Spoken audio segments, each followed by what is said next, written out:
1 Samuel 12ஆம் அதிகாரம். அப்பொழுது சாமுவேல் இஸ்ரவேலர் அனைவரையும் நோக்கி, இதோ நீங்கள் எனக்கு சொன்னபடியெல்லாம் உங்கள் சொற்கேட்டு உங்களுக்கு ஒரு ராஜாவை ஏற்படுத்தினேன். இப்போதும் இதோ ராஜாவானவர் உங்களுக்கு முன்பாக சஞ்சரித்து வருகிறார். நானோ கிழவனும் நரைத்தவனுமானேன். என் குமாரர் உங்களோடு இருப்பார்கள். நான் என் சிறு வயது முதல் இந்நாள் வரைக்கும் உங்களுக்கு முன்பாக சஞ்சரித்து வந்தேன். இதோ இருக்கிறேன். கர்த்தரின் சந்நிதியிலும் அவர் அபிஷேகம் பண்ணி வைத்தவருக்கு முன்பாகவும் என்னை குறித்து சாட்சி சொல்லுங்கள். நான் யாருடைய எருதை எடுத்துக்கொண்டேன், யாருடைய கழுதையை எடுத்துக்கொண்டேன், யாருக்கு அநியாயம் செய்தேன், யாருக்கு இடுக்கண் செய்தேன், யார் கையில் பரிதானம் வாங்கி கொண்டு கண் சாடையாயிருந்தேன், சொல்லுங்கள். அப்படியுண்டானால் அதை உங்களுக்கு திரும்ப கொடுப்பேன் என்றான். அதற்கு அவர்கள், நீர் எங்களுக்கு அநியாயம் செய்யவும் இல்லை, எங்களுக்கு இடுக்கண் செய்யவும் இல்லை, ஒருவர் கையிலும் ஒன்றும் வாங்கவும் இல்லை என்றார்கள். அதற்கு அவன், நீங்கள் என் கையில் ஒன்றும் கண்டுபிடிக்கவில்லை என்பதற்கு கர்த்தர் உங்களுக்கு எதிராக சாட்சியாயிருக்கிறார். அவர் அபிஷேகம் பண்ணினவரும் இன்று அதற்கு சாட்சி என்றான். அதற்கு அவர்கள், அவர் சாட்சிதான் என்றார்கள். அப்புறம் சாமுவேல் ஜனங்களை நோக்கி, மோசேயையும் ஆரோனையும் ஏற்படுத்தினவரும் உங்கள் பிதாக்களை எகிப்து தேசத்திலிருந்து புறப்பட பண்ணினவரும் கர்த்தரே. இப்போதும் கர்த்தர் உங்களுக்கும் உங்கள் பிதாக்களுக்கும் செய்து வந்த எல்லா நீதியான கிரியைகளை குறித்தும் நான் கர்த்தருடைய சந்நிதியில் உங்களோட நியாயம் பேசும்படிக்கு நீங்கள் நில்லுங்கள். யாக்கோபு எகிப்திலே போயிருக்கும் போது உங்கள் பிதாக்கள் கர்த்தரை நோக்கி முறையிட்டார்கள். அப்பொழுது கர்த்தர் மோசேயையும் ஆரோனையும் அனுப்பினார்.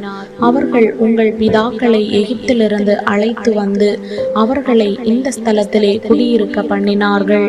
அவர்கள் தங்கள் தேவனாகிய கர்த்தரை மறந்து போகிற போது அவர் அவர்களை ஆத்சோரின் சேனாபதியாகிய சிசேராவின் கையிலும் பெலிஸ்தரின் கையிலும் மோவாபிய ராஜாவின் கையிலும் விட்டு போட்டார்.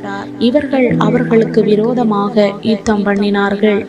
ஆகையால் அவர்கள் கர்த்தரை நோக்கி முறையிட்டு, நாங்கள் கர்த்தரை விட்டு பாகால்களையும் அஸ்தரோத்தையும் சேவித்ததினாலே பாவம் செய்தோம். இப்போதும் எங்கள் சத்துருக்களின் கைக்கு எங்களை நீங்களாக்கி ரட்சியும், இனி உம்மை சேவிப்போம் என்றார்கள்.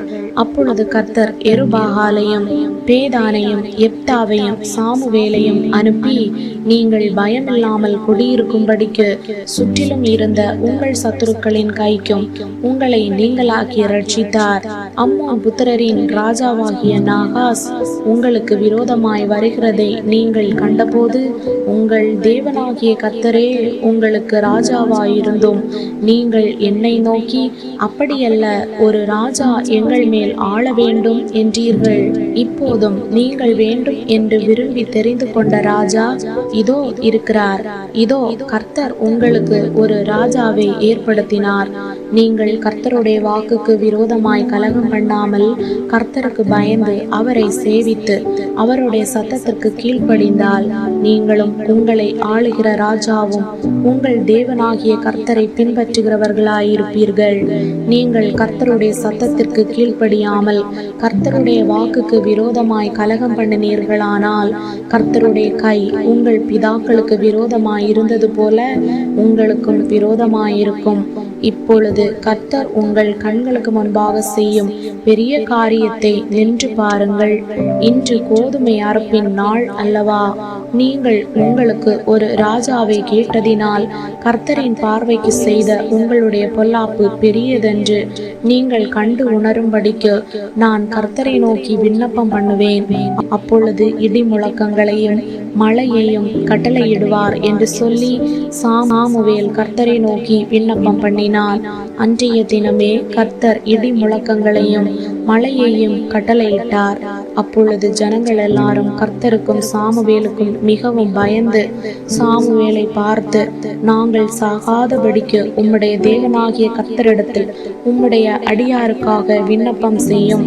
நாங்கள் செய்த எல்லா பாவங்களோடும் எங்களுக்கு ஒரு ராஜா வேண்டும் என்று கேட்ட இந்த பாவத்தையும் கூட்டிக் கொண்டோம் என்று ஜனங்கள் எல்லாரும் சொன்னார்கள்.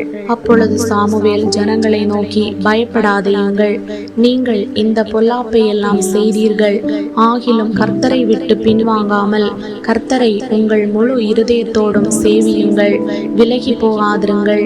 மற்றபடி பிரயோஜனமற்றதும் ரட்சிக்க மாட்டாததுமாயிருக்கிற வீணானவைகளை பின்பற்றுவீர்கள். அவைகள் வீணானவைகளே. கர்த்தர் உங்களை தமக்கு ஜனமாக்கி கொள்ள பிரியமானபடியினால் கர்த்தர் தம்முடைய மகத்துவமான நாமத்து நிமித்தம் தமது ஜனத்தை கைவிட மாட்டார். நானும் உங்களுக்காக விண்ணப்பம் செய்யாதிருப்பேனாகில் கர்த்தருக்கு விரோதமாக பாவம் செய்கிறவனாயிருப்பேன். அது எனக்கு தூரமாயிருப்பதாக. நன்மையும் செவ்வையுமான வழியை நான் உங்களுக்கு போதிப்பேன். நீங்கள் எப்படியும் கர்த்தருக்கு பயந்து உங்கள் முழு இருதயத்தோடும் உண்மையாய் அவரை சேவிக்க கடவீர்கள். அவர் உங்களிடத்தில் எவ்வளவு மகிமையான காரியங்களை செய்தார் என்பதை சிந்தித்து பாருங்கள். நீங்கள் இன்னும் பொல்லாப்பை செய்யவே செய்வீர்களானால் நீங்களும் உங்கள் ராஜாவும் நாசமடைவீர்கள் என்றான்.